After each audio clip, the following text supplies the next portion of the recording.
اخلاص یکتایی، یکتایی.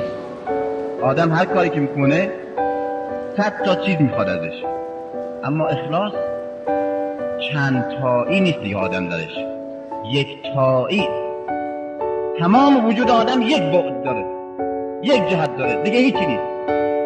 اون مرحله اخلاص.